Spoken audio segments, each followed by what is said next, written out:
My name is Caleb Turner. I'm 32 years old, and 3 months ago I caught my younger brother sleeping with my girlfriend in his old bedroom, our parents' house, while my mother was downstairs making peach cobbler. I didn't kick down the door. I didn't scream. I pressed record on my phone, caught 2 minutes of sound that burned through every cell in my body, then walked out with my hands shaking so hard I dropped my car keys twice. By the time I reached my apartment, I already knew what came next. People think betrayal hits like fire. It doesn't. It freezes you. It turns your pulse into math numbers, patterns, spreadsheets. I started counting everything: minutes of audio, months they'd been together, dollars I'd saved for the family business that now meant nothing. The next day my brother texted me, "Sorry bro, sometimes these things just happen." And my mother followed with, "Please don't cause drama." So I didn't cause drama. I caused financial ruin instead. Now I'm sitting here in my new apartment, bare walls, one lamp, the hum of the refrigerator filling the silence, and the numbers keep playing in my head. 9 months since my dad made Logan co-owner of the construction company. 3 years since I started fixing the books for free. 4 years since I met Brianna, who swore she hated chaos. Turns out, chaos loved her. The funny thing about being the responsible son is that everyone expects you to absorb the damage, to clean it up quietly. But they forgot something. I know exactly how the money flows, where it comes from, where to cut. They wanted peace? I gave them precision. What they don't know is that every choice I made since that night was calculated: every phone call, every signature, every silence. They thought they buried me in shame, but what they didn't know was I was already digging their financial grave. Before I continue, tell me where you're watching from, and hit like and subscribe if you've ever been betrayed by your own family, because this isn't just a cheating story. It's about favoritism, silence, and what happens when the quiet one finally fights back. Stay till the end. 2 twists will change everything you think you know. I grew up in a house where fairness was just a word adults said to keep kids quiet. The Turners lived on the edge of town, an old 2-story, with siding the color of cigarette ash, and a yard that never seemed to grow grass evenly. Dad, Robert Turner, built Turner Construction from nothing, a small local business that patched roofs and poured driveways. He wore sunspots on his hands like medals and talked about earning your keep, the way preachers talk about salvation. And then there was Logan, 4 years younger, the golden child with the messy blonde hair, the easy grin, and the uncanny ability to fail without consequences. When he was 16, he stole beer from a gas station. Dad called it a dumb prank. When I was 17, I came home an hour past curfew, after helping a friend whose car broke down. Dad grounded me for 2 weeks. That night I heard Mom whisper in the kitchen, "He's harder on Caleb because he expects more from him."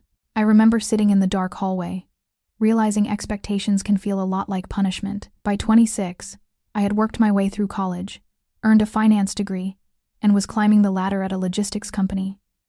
Dad came to me one evening, hat in hand. He needed help modernizing his books. Everything he did was still on yellow pads and invoices shoved into drawers. I spent weekends building spreadsheets, setting up supplier accounts, negotiating better credit terms. 6 months later, I'd saved the company about $80,000. Dad shook my hand and said, "That's what family does. No bonus, no raise, just family." Meanwhile, Logan had flunked out of community college and was finding himself. He borrowed Dad's truck and started 6 ventures, flipping furniture, reselling sneakers, even trying to launch a custom fire pit business that ended with him burning a patch of our driveway. Every time it failed, Mom said, "At least he's trying." When he crashed Dad's F-150 into a stop sign, the insurance premium doubled. I offered to help pay it. Logan got a new set of keys. I should have seen it back then, the pattern. The way every consequence bent around him like gravity. By the time I was 28, I'd built a life of my own. My own apartment, my own car, a small nest egg that felt like security. Then, one weekend at a barbecue, I met Brianna Cole. She was the kind of woman who made you forget your guard. Smart, confident, worked as a dental hygienist.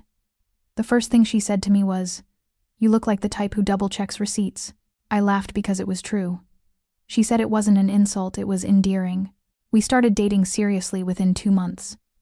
When I introduced her to my family, Mom hugged her like she'd been waiting for a daughter. Dad called her a keeper. And Logan, he smirked. "Dude," he whispered that night after dinner, "she's way out of your league." It was meant to be a joke, but something in his tone stuck with me. At first, everything seemed normal. Brianna fit in seamlessly, helped Mom cook on Sundays, laughed at Dad's corny jokes, played cards with my aunt and uncle. Logan was always around, but then again, he was always around. Still, every now and then, I'd catch a look. The way her eyes lingered too long when he made a joke, the way he always found a reason to sit beside her. I told myself I was paranoid. That's what good people do, we rationalize the rot. I didn't know it then, I'd later realize, but that was the start of the infection. A year later, Dad decided to semi-retire. He wanted to make Turner Construction a legacy business. Guess who he picked as his successor? Logan. "Your brother needs this," Dad said. "You already have a career." I stared at the ownership papers, Logan's name right beside his.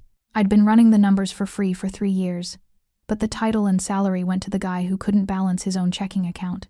Mom said, "You should be proud. Family helping family."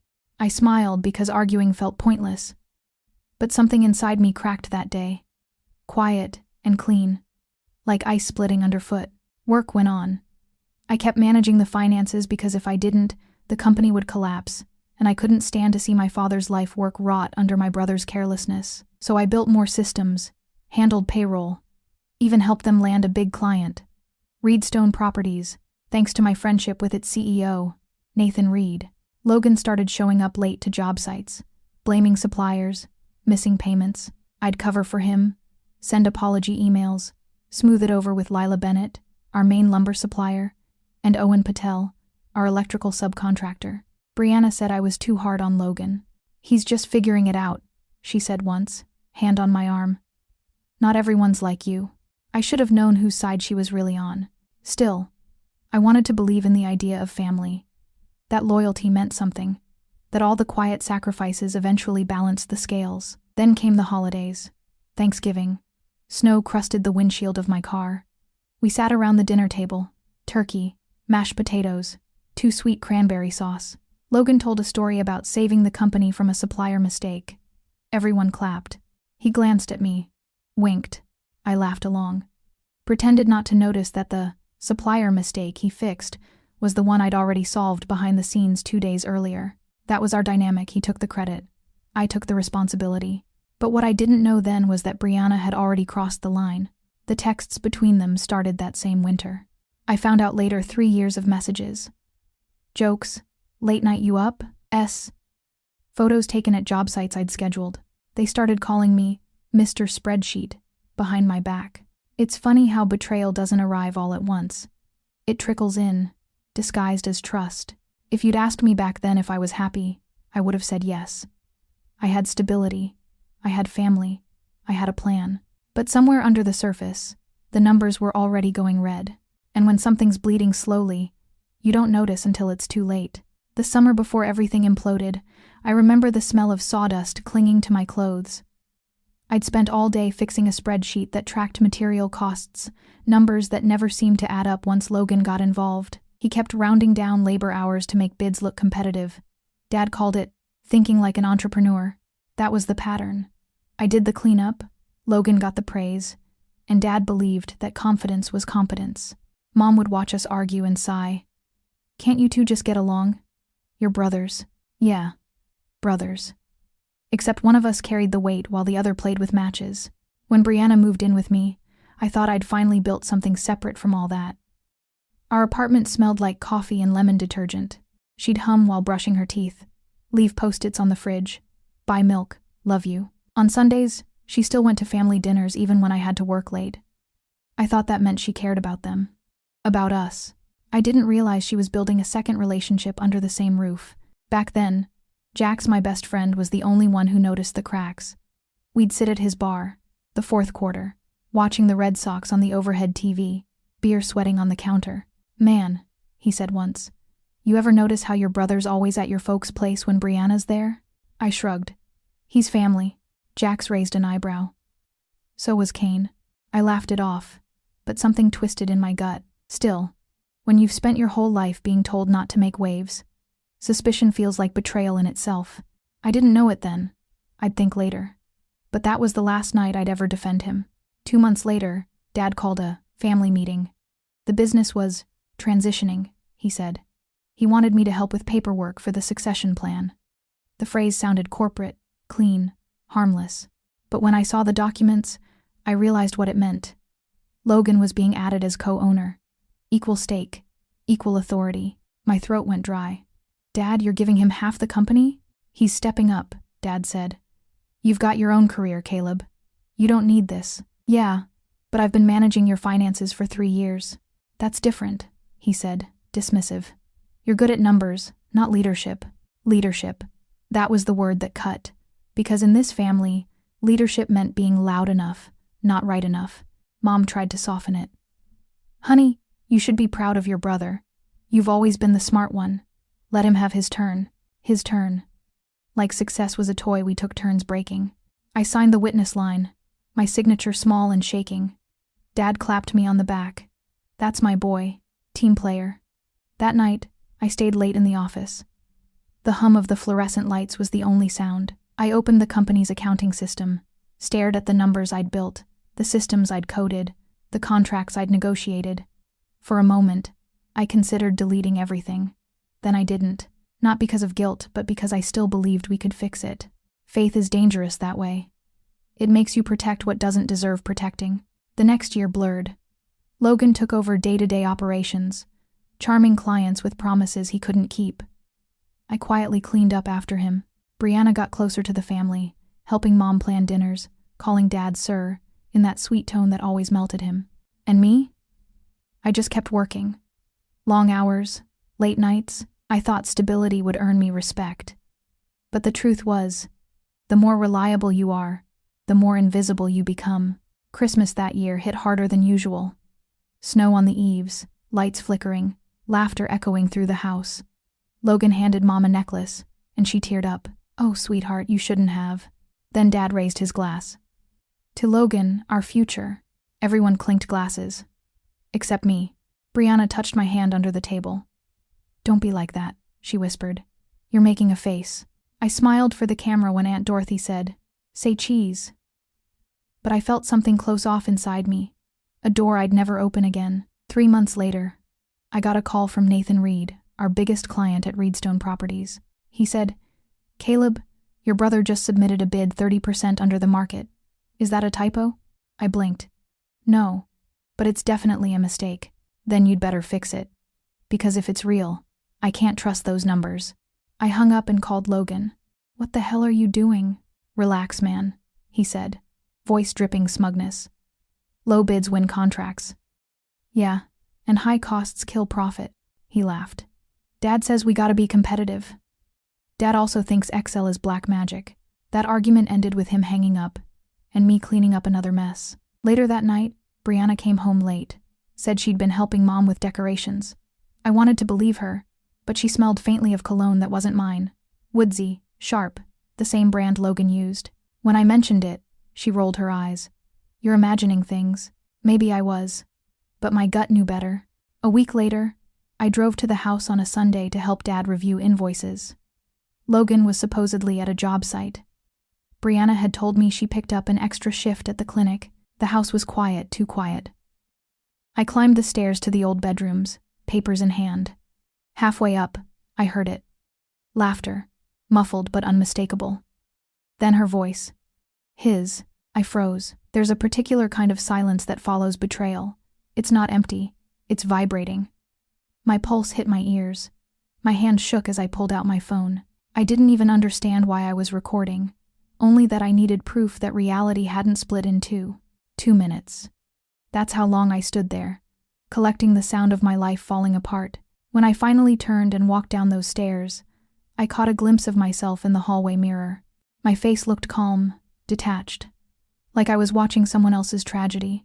Dad was in the garage, humming, fixing a power saw. Mom was in the kitchen, stirring pie filling. I walked right past them, said I'd forgotten something at home, and drove away.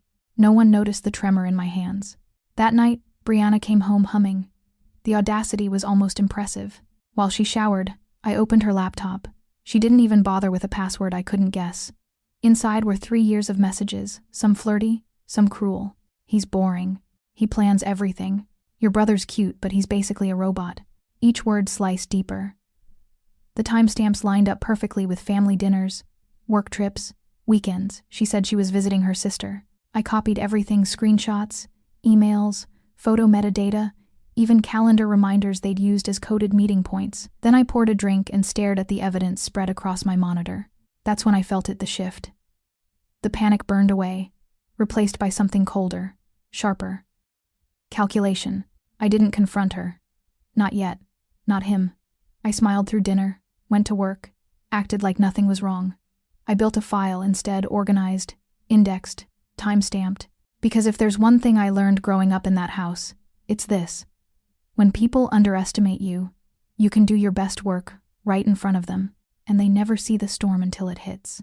For the next 7 days, I lived inside a performance. I woke up beside Brianna, kissed her cheek, poured her coffee, went to work, answered Logan's calls like nothing had happened. Every move rehearsed, every word precise. The truth sat in my pocket, encrypted on a flash drive labeled insurance. I spent that week cleaning the books one last time, straightening columns, filing tax forms, reconciling supplier accounts, so when I left, the systems would be perfect. Then I started my exit.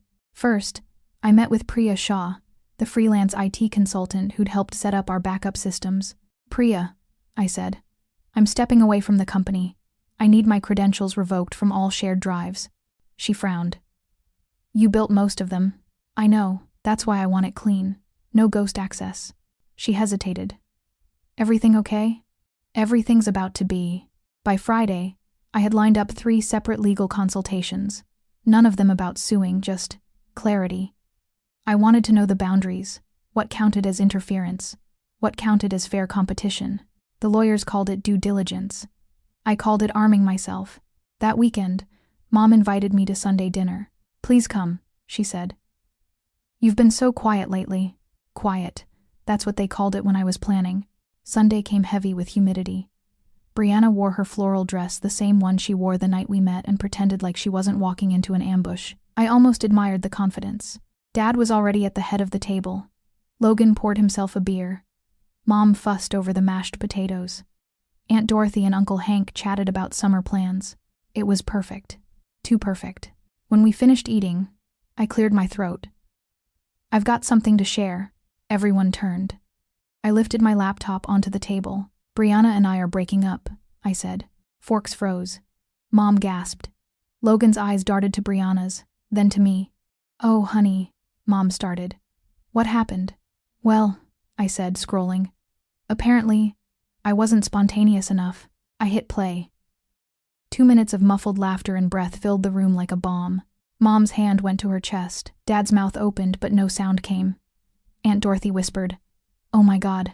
Brianna's face drained of color. Caleb, please. Don't, I said. My voice was calm. You've said plenty already. Then I turned the laptop so everyone could see the messages. Lines of texts. Her words. His replies. Your brother's cute, but he's basically a robot. Don't worry. He'll never find out. Logan muttered. This is messed up. Yeah, I said. It is. Mom stood, trembling. Let's all calm down. I am calm. I met her eyes. I've been calm for a week. Dad's voice cracked. Logan, what the hell were you thinking? Logan shrugged, defensive smirk half formed. These things just happen. That sentence, it broke something clean inside me. You're right, I said. Things do just happen. Like me quitting the company. Effective immediately. Dad's face fell. Now, hold on, let's not make business decisions based on personal issues. I cut in. Your golden boy's been screwing my girlfriend in your house. That's not personal. That's systemic failure. Brianna started sobbing, the kind that's more for show than remorse. I closed the laptop, stood, and said, Get your things out of my apartment by tomorrow. Whatever's left goes to the dumpster. Then I looked at Logan. Hope she was worth it. Because you're about to find out what your business looks like without me, Mom whispered. Please don't do this, Caleb. Do what? I asked. Tell the truth? And then I walked out. I didn't slam the door. I didn't look back. I just left them with the wreckage they built. The next morning, I arrived at the office before sunrise, packed my things, calculator, notebooks, the old mug that said world's most boring accountant, Left my keys on the desk. Before I logged out for the last time, I sent one email. Subject: resignation. Effective immediately. All financial records, project files, and supplier contracts are backed up in the system. Credentials have been handed to IT. Please do not contact me except through counsel. Best of luck. Caleb Turner. Then I forwarded it to myself and my lawyer. Paper trail complete. By the time Logan arrived, I was gone. That night, the text started. Mom, please don't cut us off. We can work through this. Dad, we need to talk about the business. This is bigger than personal feelings. Logan, bro, are you really throwing family away over this? Sorry, man. Sometimes these things just happen. That last one, I stared at it until my hand stopped shaking. Then I forwarded it to Mom with the caption, "This is who you raised. Congratulations." Her reply came fast. "He's young and made a mistake. Don't cause drama by holding grudges. We're family. Don't cause drama." That was it. The phrase that flipped the switch from walking away to total annihilation. I wasn't going to scream. I wasn't going to beg for recognition. They wanted peace? I'd give them peace, financial, cold, irreversible. I poured myself a whiskey, sat down at my desk, and began drafting a list. Suppliers, clients, terms, dependencies, the way you'd draw up a battle plan. Because war doesn't always start with blood. Sometimes it starts with spreadsheets. The first strike was almost invisible. I started with Lila Bennett, owner of Bennett Timber, our primary lumber supplier, the woman who once told me, "You're the only Turner who answers emails." I called her the next morning, voice steady. "Lila, just wanted to let you know I'm leaving Turner Construction. Logan will be handling finances now." She paused. "Oh, congratulations, I think? Who's managing payments?" "Logan," I said again, slowly, as if the word explained itself. Lila sighed. "Ah, so, no one." We both laughed, but not the happy kind. "Just wanted to give you a heads up," I said. "I can't vouch for payment schedules anymore." That was all it took. Within a week, Bennett Timber switched from net 30 to payment on delivery. When one supplier tightens terms, others follow, like dominoes. Next, I called Owen Patel at Northline Electrical. "Owen, same deal. I'm out." He groaned. "Who's doing the books now?" "Logan." A silence then. "Yeah, I'm switching to net 7. None of this was sabotage. I didn't badmouth anyone. I just told the truth. The market took care of the rest." Then came the call to Nathan Reed, CEO of Reedstone Properties, our biggest client. Nathan and I had spent years building trust. He once said I was the reason he stayed with Turner despite the circus management. We met for lunch at a small Italian place downtown. The kind with dim lighting and the faint smell of garlic oil that clings to your shirt for hours. "So," Nathan said, folding his napkin, "I hear you're leaving." "Yeah," I replied. "Family restructure." He smirked. "That's one way to put it." I leaned forward. "Just be cautious with future bids. My replacement's enthusiastic but not experienced." Nathan nodded slowly. "Your brother, right?" "Yeah. Funny you mention it, he just submitted a bid for Riverbend Lofts. 30% lower than I expected." I smiled. "Then you know what to do." He studied me. "You realize that tanking this bid could sink your family's business." "I'm not tanking anything," I said. "I'm saving your company from a disaster." When the check came, he paid. "If you ever start your own consultancy," he said, "call me first. I just might." By mid-month, the dominoes were falling fast. Suppliers tightened credit, projects stalled, and Dad's inbox filled with warning emails. 3 weeks later, my phone rang. Dad. He never called. He always texted. That alone told me everything. "Caleb," he said, voice taut. "Something's going on. Bennett switched us to cash payments. Northline too. What happened?" "I don't know, Dad. Maybe they're nervous about the new management." "You think I don't see through that tone?" He snapped. "You did something." "I made phone calls to say goodbye. That's all." "Well, whatever you said, it's hurting us." "Then maybe you should ask Logan why suppliers don't trust him." There was a long silence before he muttered. "The Oak Street project fell through too. Nathan Reed rejected our bid." I almost felt bad. Almost. "That's unfortunate," I said. "You talked to him, didn't you?" "I had lunch with a friend," I said evenly. "Not illegal." He hung up without another word. I used the next month to build my new company, Ledger and Beam Consulting. Name simple, Neutral, clean. Within 2 weeks, I had 4 clients, small contractors, a design firm, and 1 developer looking to scale up. 3 of them used to subcontract for Turner Construction. It wasn't revenge, it was gravity. Competence attracts business. I worked late nights building spreadsheets, setting up payment systems, negotiating supplier deals. For the first time in my life, every hour I worked paid off for me, not for someone else. Then the second call came. Dad again, voice rough, less angry, more desperate. "We're in trouble," he said. "Define trouble." "Cash flow. Material delays. The bank's asking questions about our collateral." "You mean the house?" I said quietly. He didn't answer, which meant yes. "How bad?" 300,000, maybe more.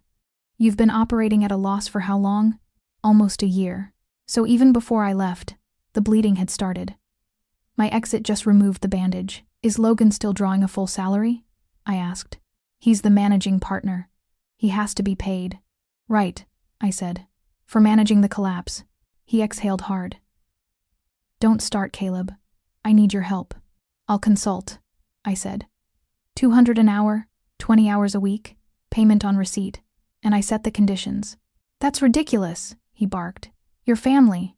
"I was," I said. "Now I'm a contractor." That night, Mom called. Her voice trembled but carried that same pleading rhythm I'd known all my life. "Your father's exhausted," she said. "He's 64. He can't keep working like this. Then he should sell. He built that company from nothing. Then he should have protected it better." She went quiet. Then, "I saw Brianna the other day." My jaw clenched.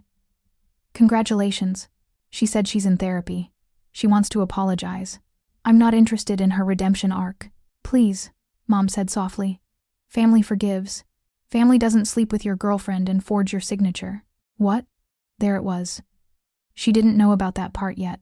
Logan had recently leased heavy equipment using a digital signature that looked suspiciously like mine. I hadn't told them yet. "Forget it," I said. "You'll find out soon enough. Caleb, don't do this." "Too late," I said, hanging up. By the end of that week, I drafted a consulting contract so tight it squeaked. I'd get full access to the books, veto power on financial decisions, and the right to terminate at will. They'd get stability, but only if they obeyed the numbers. It was clinical. Cold. Perfect. When Dad signed, his hand shook. "You're really enjoying this, aren't you?" I looked him dead in the eye. "I'm enjoying finally getting paid for cleaning up everyone else's mess." He said nothing. Just looked old. Smaller. But I wasn't done. Before leaving that meeting, I handed him a folder.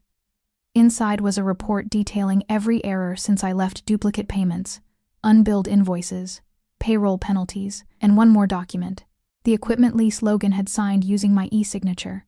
"I could have reported this as fraud," I said. But I didn't. Instead, it's now a clause in the consulting agreement. Logan reimburses the amount or forfeits his salary. His choice. Dad's lips parted, words failing him. "Don't worry," I said. "It's not drama. It's business." That night, I sat alone in my apartment, the city humming outside the window. In the reflection on the glass, I saw the man they used to call boring, predictable, safe. But this version of me, he wasn't a doormat anymore. He was the storm they never saw coming. When I walked into the office Monday morning, the air already felt different, thicker, heavier. The old smell of sawdust and burnt coffee mixed with tension. Dad was sitting behind his desk, tie loosened, glasses sliding down his nose. Logan stood near the window, arms crossed, jaw set. He didn't look like someone who wanted to fix things. He looked like someone about to explode. "Let's just get this over with," I said, dropping my briefcase onto the desk. Dad gestured toward the chair across from him. "Your report nearly gave me a heart attack." "That's because you didn't know how bad it was," I said, sliding the laptop open. "I'm going to show you why you're drowning and how to stop it." Logan scoffed. "Here we go again. Professor Caleb and his spreadsheets." I ignored him. First, 45,000 in unpaid invoices because someone I didn't have to look to know. His face flushed. Forgot to send billing statements. Second, 30 grand in duplicate supplier payments. Third, payroll taxes 6 months overdue. Dad rubbed his temples. Jesus Christ. I turned the screen toward him. And here's my favorite. A skid steer lease signed digitally with my name. Logan pushed off the wall. That's not what you think. Oh, I think it's exactly what it looks like, fraud. Dad slammed a hand on the desk. Enough, Logan. Did you forge his signature? Logan's voice cracked. I just needed it done fast. The project wasn't even approved. I cut in. You committed fraud to look productive. He stepped closer, eyes wild. You're just pissed because I got Dad's trust. I laughed, cold and sharp. You didn't get his trust. You borrowed it and defaulted. The silence that followed was suffocating. Dad leaned back, his face pale. What happens if this gets out? I already contained it, I said. The vendor voided the contract after I explained the situation. But per my agreement, Logan reimburses the penalty and loses all financial authority. Logan clenched his fists. You can't do that. I already did, I said. Read Clause 6. Dad skimmed the document, shoulders sagging. He's right. You signed this, Logan. You made me sign whatever he put in front of me, Logan snapped. No, Dad said quietly. You did that to yourself. For once, there was no defense. No, he's just young. Just silence. That week, I started the cleanup in earnest. Every morning, I arrived at 7 sharp. I worked my 20 hours a week, no more, no less. I renegotiated supplier terms, filed overdue taxes, automated billing. Every process I implemented came with documentation, transparency, accountability, and every single day, Logan showed up late, sulking, trying to act busy. Mom stopped by with lunch once, hopeful smile plastered on. See? She said softly. You three working together again. Maybe this is healing. I didn't even look up from my laptop. This is triage, Mom. Not healing. 2 weeks later, Dad called me into his office. He looked tired, older than I'd ever seen him. The numbers look better, he admitted. We're not bleeding anymore. That's the point, I said. Stability before growth. He hesitated. But we're not growing either. I looked him dead in the eye. You don't get growth until you cut the rot. He swallowed hard. He knew exactly what I meant. That Friday, Brianna showed up at my apartment. I'd changed the locks months ago, but somehow she found my number again. She stood outside the door, voice trembling through the wood. I just want to talk, she said. Please. I opened the door halfway. She looked smaller, thinner, eyes ringed with regret or something pretending to be it. I'm sorry, she whispered. Logan told me he was going to propose, said you didn't care about me anymore. I stared at her. Did you believe that? I wanted to. Behind her words, I heard it self-preservation, not guilt. I'm not here for an apology, I said. You already gave me the best gift imaginable. What's that? Proof that I should never doubt my instincts again. I closed the door. The sound of the latch clicking felt cleaner than any revenge. By the end of the month, Turner Construction had stopped hemorrhaging money, but it wasn't thriving. The business had stabilized just enough to stay alive barely. Dad cornered me one evening as I packed up. If things stay this way, we'll survive, but I won't retire rich. Maybe not rich, I said, but honest. That's not enough, he muttered. It's all you've got left. He exhaled, long and broken. You'll never understand. Building this company was my life. I paused, turning toward him. Then you should have built it on something stronger than favoritism. His eyes flicked away. For the first time, I saw the guilt beneath the stubbornness. Logan didn't last. Within weeks, he stopped showing up. Rumors spread that he was looking for work elsewhere, but word got around fast. Nobody wanted a man who couldn't keep track of an invoice or his own morals. One night, he called me. Drunk, slurring. You happy now? He said. You ruined us. No, I said. I just stopped fixing you. You always thought you were better than me. I smiled into the phone. No, I just thought I'd earned better than you. He hung up after calling me a few names that didn't sting anymore. Then came Elaine's twist. I was reviewing documents when she walked into the office, holding something behind her back, an iPad. I found this in the kitchen drawer, she said quietly. It's synced to my account. What is it? She handed it to me, screen open. The messages between Brianna and Logan were still there, blue and gray bubbles stacked like scars. Timestamps from 6 months before I caught them. You saw these, I said flatly. Tears welled in her eyes. I didn't want to believe it. I told myself it was a misunderstanding. I just wanted to keep the family together.